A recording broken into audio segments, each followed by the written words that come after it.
Selamat pagi, Pak. Selamat pagi juga. Apa kabar? Baik, Wah, Pak. pemandangan di sini keren banget ya nih. Iya. Cantik sekali, Pak nih. Dalam rangka apa, Bapak ada di Kebun Raya Bogor ini, Pak? Saya jalan-jalan ya wisata ke Kebun Raya Bogor. Wah. Walaupun sudah lama Pak nggak kesini. Heeh. Bisa lihat tambah rapi Pak. Wah. Bagus rapi deh Pak. Hijau di sini, udara seger ya, Pak ya? Segar Pak, udara sehat nih Pak. Memang Bapak kayaknya nostalgia juga nih di sini nih, Pak. Iya Pak, begitulah kira-kira Pak. Udah lama nggak? Pak, ngomong-ngomong soal nostalgia, Iya. kita kan juga harus memikirkan ke depan kan, Pak ya? Iya betul. Betul, Nah, betul. begini, Pak. Kalau kita memikirkan ke depan berarti kita memikirkan Indonesia juga kan, Pak ya? Betul Pak. Nah, ngomong-ngomong soal Pilpres, Pak ya, Iya. bagaimana menurut pandangan Bapak ini Pilpres mendatang ini apakah sama nggak serunya atau lebih seru? Sama lah serunya Pak. Sama serunya Pak. Nah, begini Pak, Ya. ngomong-ngomong soal ke depan ini, kira-kira Pak, Indonesia kan harus melanjutkan pembangunan ini Pak. Betul, perlu. Nah, perlu. menurut Bapak siapa yang paling pas nih Pak untuk melanjutkan pembangunan di Indonesia? Saya rasa yang paling pas ya.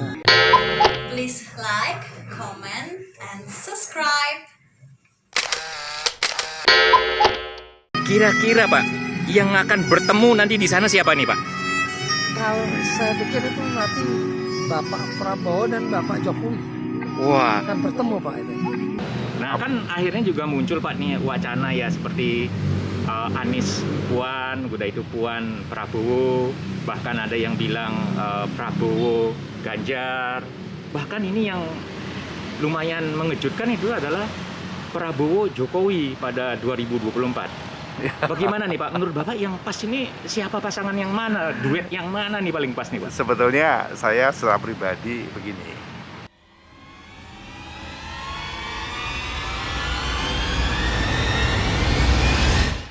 Nah begini Pak, Ya. ngomong-ngomong soal ke depan ini, kira-kira Pak, Indonesia kan harus melanjutkan pembangunan ini Pak. Betul, perlu. Nah, perlu. menurut Bapak siapa yang paling pas nih Pak untuk melanjutkan pembangunan di Indonesia? Saya rasa yang paling pas ya Pak Jokowi. Pak. Loh, kenapa bisa begitu Pak? Nah, karena beliau sudah terbukti ya membangun infrastruktur. Infrastruktur. Ya di Indonesia tuh di mana-mana Pak, di Papua, ya, di Sumatera, Kalimantan Pak.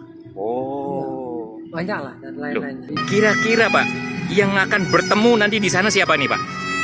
Kalau saya pikir itu nanti Bapak Prabowo dan Bapak Jokowi Wah, akan bertemu Pak itu. Prabowo Jokowi pada 2024. Bagaimana nih Pak, menurut Bapak yang pas ini siapa pasangan yang mana, duet yang mana nih paling pas nih Pak? Sebetulnya saya secara pribadi begini. Kira-kira gimana sih kalau si A sama si B ini tak jodohin gitu loh. Ya, sehingga sebetulnya ini dini. Cuman kalau ini menjadi suatu track yang mereka lalui atau jalan yang mereka lalui ya tidak ada salahnya mencalonkan itu. Karena setiap orang bisa menilai bahwa si A si B ini.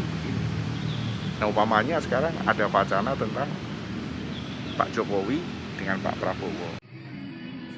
Jokowi sekali lagi Pak.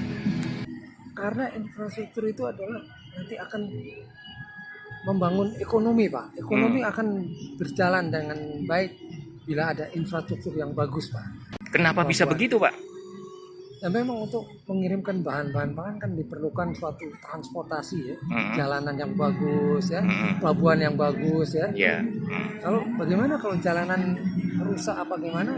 Ya pengiriman distribusi kan terhambat Pak. Ya. Ngomong-ngomong nih Pak, soal pesta demokrasi kan Pak ya. Ya, Seandainya nih Pak, ya, pencoblosan itu dilakukan besok gitu loh Pak. betul. Di hatinya Bapak itu mencoblos siapa ini Pak? Jelas Jokowi dong Pak. Memang sosok-sosok yang menurut opini saya pribadi, kita harus mencari sosok satu opini itu setidaknya seperti Jokowi. Ya, tidak banyak ketawa tapi banyak kerja, tidak banyak bicara tapi kerja. Jadi action in silence. Ya, kemudian tunjukkan kepada rakyat. Coba mari kita lihat, hampir semua yang di groundbreaking atau dicanangkan oleh Jokowi itu dia laksanakan. Kita cari sosok itu dan jujur kalau saya sampai hari ini orang-orang yang ditampilkan saat ini belum ada. Jauh. Karena kita udah punya patok namanya Jokowi, kinerjanya.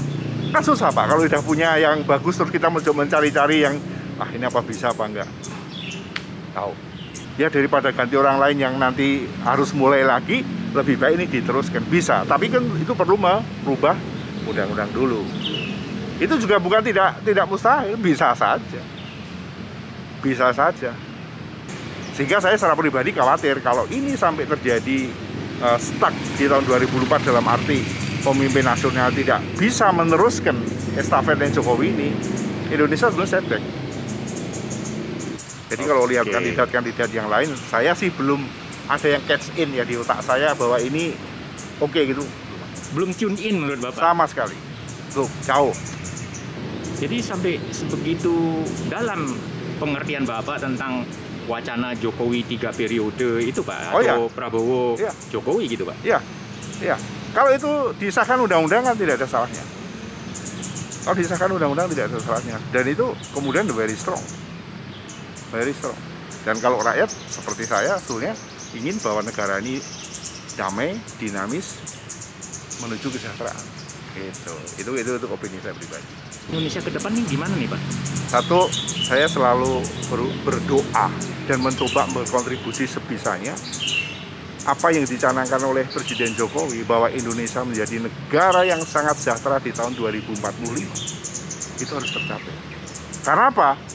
Ini dinamika dunia ini begitu kencang, semua berebut, dan sekarang ini Asia Tenggara, India, Cina itu menjadi apa?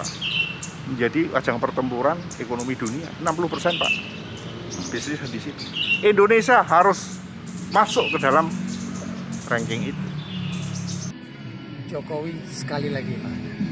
Jokowi. Jadi strong. Oke Pak, lanjutkan. Terima kasih. Selamat pagi Pak ya. Terima kasih.